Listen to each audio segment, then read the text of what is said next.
नमस्कार मित्रांनो, मी काही दिवसापूर्वी असं म्हटलं होतं की मी एक महत्त्वाच्या विषयावरती व्हिडिओ लाईव्ह करणार आहे. आजचा तो दिवस उगवलेला आहे. आज वेळ मिळालेला आहे आणि त्यानुसार मी तुमच्याशी आता हे मत मांडणार आहे. विषय असा आहे की जे गेल्या 8-15 दिवसापूर्वी झालं होतं की मुलुंडमध्ये एका मराठी महिलेला व्यवसाय करण्यासाठी किंवा तिच्या कुटुंबाला ते जे व्यावसायिक ऑफिस काढायचं होतं त्यासाठी जागा देण्यात आली नव्हती. ओके, ही केस होती. बाकीच्या राज्यांमध्ये काय परिस्थिती असते, बाकीच्या देशांमध्ये काय परिस्थिती असते हे मला तुमच्याशी शेअर करायचे. तुम्ही बरेच असे देश आहेत, उदाहरणार्थ दुबई, की त्या ठिकाणी तुम्ही कोणताही उद्योग धंदा व्यवसाय सुरू करायचा असेल तर तिथल्या शेखला, तिथल्या त्या स्थानिक मुस्लिम माणसाला 50% पार्टनरशिप दिल्याशिवाय तिथे तुम्हाला उद्योग रजिस्टर करता येत नाही, उद्योग चालवता येत नाही. अशी अनेक देशांमध्ये पॉलिसीज आहेत की स्थानिक भूमिपुत्राला 50% पार्टनरशिप दिल्याशिवाय तिथे तुम्हाला उद्योग धंदा व्यवसाय करायला परमिशन नाही किंवा ते करता येत नाही.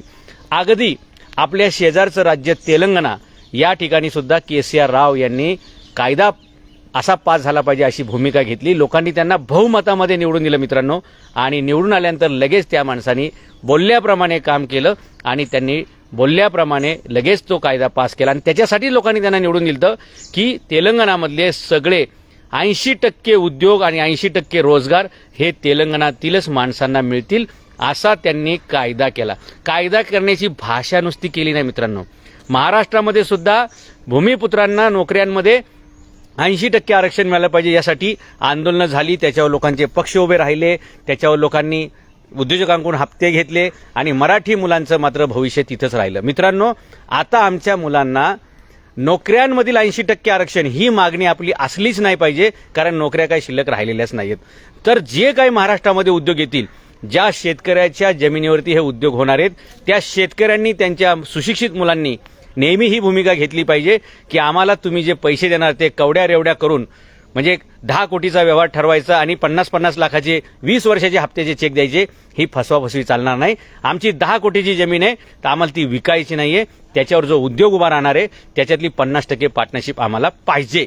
आणि तो तसा कायदा झाला पाहिजे की ते शेतकरी अशिक्षित असेल, तो माणूस कायद्यामध्ये तज्ज्ञ नसेल तरी सुद्धा त्याला कायद्याचं हे संरक्षण असलं पाहिजे की कोणताही उद्योग धंदा व्यवसाय या महाराष्ट्रात सुरू करताना कुठल्याही शेतकऱ्याची जमीन त्यासाठी लागते. जमीन जागा लागेल तर त्यासाठी त्या शेतकऱ्याला, त्या भूमिपुत्राला ज्याची जमीन आहे त्याला त्याच्यामध्ये 50%ची पार्टनरशिप मिळाल्याशिवाय त्या उद्योगाला परमिशन मिळणार नाही. या ठिकाणी धोका फक्त मित्रांनो एवढाच होतो की आपलेच काही दलाल, त्यांना मी भडवे म्हटलं तर उगाच मी म्हणजे स्वामीजी खाली येऊन बोलता असं होऊ शकतं, त्यामुळे मी ते शब्द वापरणार नाही. पण आपलेच काही दलाल लोक आपल्याच लोकांना असं शहाणपणाचा सल्ला देतात, अरे कशाला ठेवली ती जमीन पडून, तसे काय तिथं कुसाळाच उगवतंय, तिथं काहीतरी नुसतं गवत उगवतंय. लक्षात ठेवा, तुमच्या बापदाद्यांनी तुमच्यासाठी शिल्लक ठेवलेली जमीन हिची किंमत कुसळा एवढी आणि गवता एवढी कधीच नव्हती, आजही नाही आणि उद्याही नाही. पूर्वीसुद्धा त्या जमिनीची किंमत सोन्या एवढीच होती, आजही त्या जमिनीची किंमत सोन्यासारखीच आहे आणि उद्याही त्या जमिनीची किंमत सोन्यासारखीच असणार आहे. मला तुम्हाला एवढंच सांगायचं आहे, वेळ आली तर झाडाखाली 2 टाईम झोपून जेवून झोपा, बाकीच्या नुसत्या उचापती करू नका. तुम्ही ती जमीन नुसती विकायचं जरी टाळलं आणि ती होल्ड जरी केली तरी जसं तुमच्या आजोबांनी तुमचा उपकार केला, तुमच्या नावावर 2-4 एकर जमीन किंवा 5-10 गुंठे जमीन आहे, तेच उपकार तुम्ही तुमच्या नातवंडावरती करा. उगाच कुठेतरी लोकांना दाखवण्यासाठी फॉर्च्युनर गाडी घ्यायची, 3 लाखाचा सोफा घ्यायचा आणि ह्याच्या वाढदिवसाला जा, त्याच्या मैतीला जा, हे छान चोकीचे धंदे मराठी माणसांनी बंद केले पाहिजेत. श्रीमंत दिसण्यापेक्षा श्रीमंत असलं पाहिजे. लक्षात घ्या, महागडे कपडे, महागड्या गाड्या, महागडे बूट ही तुमची श्रीमंती ठरवू शकत नाही. तुमच्या मुलांना चांगलं शिक्षण मिळालं पाहिजे, याच्यासाठी तुमच्या हातामध्ये काहीतरी उत्पन्नाचा सोर्स पाहिजे. आणि म्हणून तुम्ही कोणत्याही कारणासाठी जमीन विकण्यापेक्षा तुम्ही त्या जमिनी, त्याच्यावरती तुम्ही ज्या स्कीम होतील, ज्या इमारती होतील त्याच्यावरती 50% तुमची पार्टनरशिप त्याच्यात असली तर तुम्हाला पुढचा प्रश्न, पुढच्या पिढीचा प्रश्न शिल्लक राहत नाही मित्रांनो. आणि जे काही त्याचं भाडं येईल, भले 100 फ्लॅटचं भाडं येईल, 10 फ्लॅटचं भाडं येईल, जे काय भाडं येईल त्याच्यातून तुम्ही एक सामान्य माणसासारखं साधेपणाने जगा, भरपूर पैसे बँक बॅलन्स पाठी ठेवा, तेच पैसे परत नवीन उद्योगामध्ये गुंतवा आणि पुढे पुढे चला. नाही आपल्याला काय लाख रुपये भाडं येते, आता काय आपल्याला काय काम करायची गरज नाही असं म्हणलास ना, मेलाच ठार. कारण लाख रुपये संपायला काय जास्त वेळ लागत नाही आणि पैसे उडवायला काय अक्कल लागत नाही. पैसे कमवायला अक्कल लागते, जमीन शिल्लक ठेवायला अक्कल लागते. ती मराठी माणसांनी शिल्लक ठेवली पाहिजे. आणि या महाराष्ट्रामध्ये हा कायदाच पास केला गेला पाहिजे की शेतकऱ्याला लालच देऊन फसवून कुणीसुद्धा त्याची जमीन घेऊ शकत नाही, त्याचं दुकान घेऊ शकत नाही. आणि हे जे दलाल लोक असतात ना आपलेच मधले, अरे कशाला ठेवली ती जमीन, ते पटेल शेठला देऊन टाक रे, ते अग्रवाल शेठला देऊन टाक रे, त्या मुता शेठला देऊन टाक रे, ते सुखवानीला देऊन टाक रे. अरे ह्या पिंपरी चिंचवडमध्ये अशी पोझिशन झालेली आहे की आता जिकडे तुम्ही बघताल ना बिल्डरांची नावं तुम्हाला हीच दिसत आहेत. मराठी माणूस गायब येतला, स्थानिक भूमिपुत्र गायब आहे. एक काळामध्ये तो नगरसेवकाच्या निवडणुका लढवण्यात त्यांनी पैसे घालवले, नंतर त्यांनी बैलगाड्याच्या शर्यतीवर पैसे घालवले, मग त्यांनी लग्नावरती पैसे घालवले, मग त्यांनी वाढदिवसा पैसे घालवले. मग हे काय कमी होतं की बापाला जिवंतपणे जेवायला दिलं नाही, पण मेल्यावर मात्र त्याच्या दहाव्यासाठी, त्याच्या वर्षश्राद्धासाठी 10-10 लाख रुपये खर्च केले. आज ह्या भूमिपुत्रांच्या जमिनी संपल्यात आणि आज बिचारे नगरसेवक पण नाहीत, घरसेवक पण म्हणजे लायकीचे राहिले नाहीत. सगळे पैसे त्यांचे संपलेत. आणि आज इथे पिंपरी चिंचवडमध्ये बिल्डर कोण आहेत? सुखवानी, तनवानी, ललवानी, मनवानी आणि मराठी माणूस कुठे तर तो अनवानी. त्याच्याकडे काही शिल्लक राहिलेलं नाही. ज्यावेळी पैसा आला, ज्यावेळी पैसा येतो, त्यावेळी तुमची अक्कलसुद्धा जर शिल्लक असेल ना तरच तो पैसा टिकतो. माझ्या मते पैसा म्हणजे 2 गोष्टीसाठी पैसा लागतो. म्हणजे अक्कल लागते, पैसा कमवण्यासाठी सुद्धा आणि तो टिकवण्यासाठी सुद्धा अक्कल लागते. आणि ती आपण साबूत ठेवली पाहिजे. ती साबूत अशीच ठेवता येईल की जमीन विकायची नाही. जे काय उद्योगधंदा असेल त्याच्यामध्ये 50% पार्टनरशिप कायद्यानं ह्या मराठी माणसाला मिळाली पाहिजे. मराठी माणूस म्हणजे कोण? ज्याच्या जमीन नावावरती आहे, मालकी आहे, सातबार आहे, त्या प्रत्येकाला, जसं दुबईमध्ये आहे कायदा, तेलंगणामध्ये कायदा केले गेलेला आहे, असे आश्वासनं नको मित्रांनो नको आहे, घोषणा नको आहेत. प्रत्यक्षात कृती त्याच्यावर झाली पाहिजे. आणि ज्या दिवशी असा कायदा पास होईल की प्रत्येक उद्योगधंद्यामध्ये 50% पार्टनरशिप मराठी माणसाची, लक्षात घ्या, जे कोणी असे तुम्हाला म्हणतील की नोकरीमध्ये आरक्षण पाहिजे मराठी मुलांना, ती शुद्ध फसवणूक होणार आहे मित्रांनो. नोकऱ्या करून तुम्ही मराठी माणसं कधीही श्रीमंत होऊ शकत नाही. अग्रवाल नोकरी करतात का? सिंधी नोकरी करतात का? पंजाबी नोकरी करतात का? सिंधी, पंजाबी, जैन, मारवाडी, गुजराती हा समाज कधीही नोकरीच्या भानगडीत पडत नाही. तो फक्त उद्योग, धंदा, व्यवसाय याच्याच भानगडीत पडतो. आणि म्हणून ते दिवसेंदिवस श्रीमंत होत चाललेत.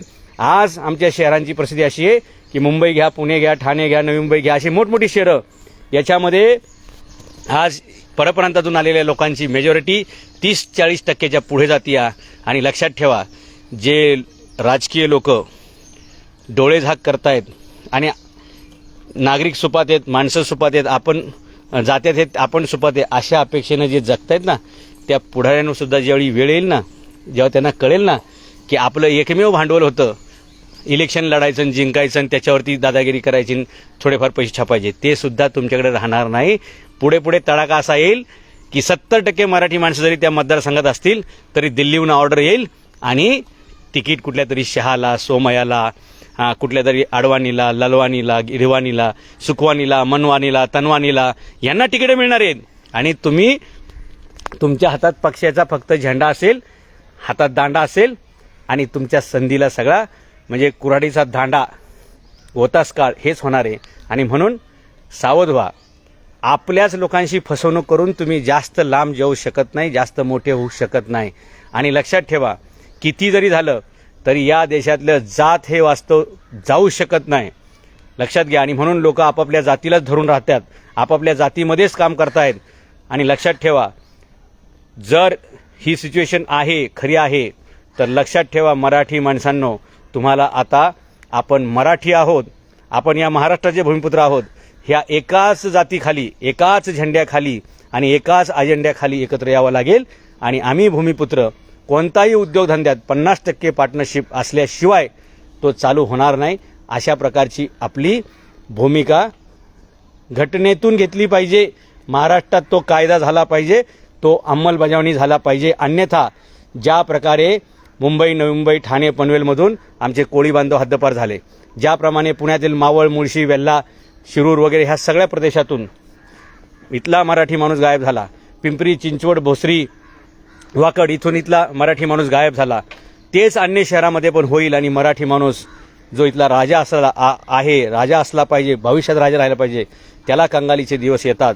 ते येऊ नये म्हणून इथं पक्ष पार्टी ओके वरचा खालचा नेता हे सगळे भेदभाव न ठेवता अत्यंत सतर्कपणे आपण आपल्या समाजाच्या हितासाठी एकवटलं पाहिजे. आणि जसं दुबईतल्या राजांनी निर्णय घेतला त्या काळात 30-40 वर्षापूर्वी की इथं उद्योगांचं स्वागत आहे, कोणी इथं येऊन उद्योग करू शकतो, परंतु आमच्या शेखला आमच्या अरबाला सोबत घेतल्याशिवाय तुमचा उद्योग होणार नाही. तसाच निर्णय जो केसीआर राव यांनी तेलंगणामध्ये घेतला, तसाच निर्णय जो या महाराष्ट्रात घेतला, तरच कुठेतरी आता हे मलमपट्टी होऊ शकते. म्हणजे जखम एवढी मोठी आहे की सध्या मलमपट्टी करा, नंतर सर्जरीची वेळ आहे, ती सर्जरीची सुद्धा आपण तयारी ठेवली पाहिजे. आणि ज्या ज्या लोकांनी आपली फसवणूक केलेली आहे, याव देतो त्याव देतो आणि नंतर दिलेलं नाही, त्या लोकांचा सुद्धा हिशोब करायला तुम्ही मागे पुढे नाही पाहिलं पाहिजे. आणि लक्षात घ्या, जोपर्यंत तुम्ही मटणाचं ताटली वाटली आणि बाटली याच्या आधारेच मतं देताल, तोपर्यंत तुम्ही असेच गरिबीत जगण्याच्या नव्हे तर मरण्याच्या लायकीचे तुम्ही राहणार आहे. आणि म्हणून तुम्ही आता इलेक्शनच्या वेळी आपली वाटली, आपली ताटली आणि आपली बाटली हे सगळे विचारपूर्वक तुम्हाला काम करावं लागेल.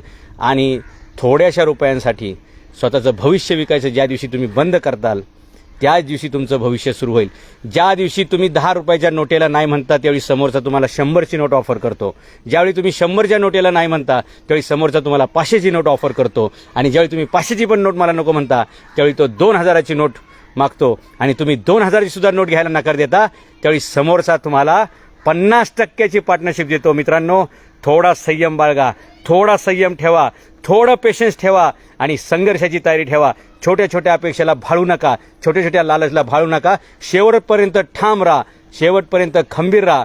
तुम्हाला 50%ची पार्टनरशिप दिल्यावर कुठलाच उद्योग सुरू होऊ शकत नाही. फक्त तुमच्या गरजा कमी ठेवा. तुम्हाला सिंगममधला एक डायलॉग सांगतो, म्हणजे लक्षात येईल हे कसं करता येतं. मुझमें दम है क्योंकि मेरी ज़रूरतें कम है. मुझमें दम है क्योंकि मेरी ज़रूरतें कम है. आता माझी सटकली, आता मी कोणालाच माझी जमीन देणार नाही, आता मी कोणापुढेच हात पसरणार नाही. मी साधा राहील, सिंपल राहील, जमीन कोणाला विकणार नाही आणि नोकरी कोणाला मागणार नाही. आणि 50% मी आरक्षणमध्ये नाही मित्रांनो, 50% पार्टनरशिप उद्योग व्यवसायातली मी घेतल्याशिवाय राहणार नाही. असा निर्णय आपल्याला घ्यावा लागेल. त्यामुळे आता तुमची सगळ्यांची सटकली पाहिजे. आणि नोकरीतलं आरक्षण मागण्यापेक्षा तुम्ही उद्योगधंद्यातलं आरक्षण मागितलं पाहिजे. नोकरीतलं आरक्षण तुमचं 60 वर्षानंतर तुम्ही रिटायर झाले, एक तर लागणारच तुम्ही रे 30-35 वर्षी. तुमचे अभ्यासच चालतो 25-30 वर्षापर्यंत. मग तुमची काहीतरी परीक्षा होणार, मग तुमचं सिलेक्शन होणार, मग तुमचे म्हणजे तुमचे जॉईनिंग होणार, मग तुमचा पगार सुरू होणार. अरे तुम्ही म्हातारे होणार, 20 वर्ष पण सर्व्हिस आता हल्ली राहत नाही.